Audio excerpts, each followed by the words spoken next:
ঐতিহ্য, আবেগ আর আনন্দের উৎসব নববর্ষ। বাংলাদেশের মানুষের কাছে নববর্ষ আসে খুশির বার্তা নিয়ে। সোমবার ১৪ এপ্রিল নতুন বছরকে বরণ করে নিতে গোটা দেশ মেতেছে এই উৎসবে। সেই খুশিতে সামিল ফুটবলের সর্বোচ্চ নিয়ন্ত্রক সংস্থা ফিফা। বাংলাদেশের মানুষকে নববর্ষের শুভেচ্ছা জানিয়েছে তারা। ফিফা ওয়ার্ল্ড কাপের অফিসিয়াল ফেসবুক পেজে একটি পোস্ট দিয়ে বাংলাদেশের ফুটবল ভক্তদের আনন্দের মাত্রা আরেকটু বাড়িয়ে দিয়েছে ফিফা। নববর্ষের মূল আকর্ষণ শোভাযাত্রা, ব্যানার, ফেস্টুনে বাঙালি সাজে আনন্দ সাজ। ফিফাও সেভাবেই বরণ করেছে বাংলা ১৪৩২ সালকে।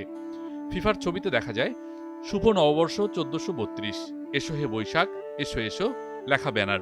মিছিলের পেছনে ফেস্টুন, আর ব্যানারের সামনে দাঁড়ানো দেশসেরা ফুটবল তারকারা। হামজা জামালদের সঙ্গে আছেন অন্যান্য ফুটবলাররাও। সঙ্গে লাল সবুজের পতাকা, ক্যাপশনে লেখা আছে আইলো আইলো আইলুরে, রঙে ভরা বৈশাখ আবার আইলুরে। নববর্ষের শুভেচ্ছা জানিয়েছেন বাংলাদেশ জাতীয় ফুটবল দলের অধিনায়ক জামাল ভুঁইয়া।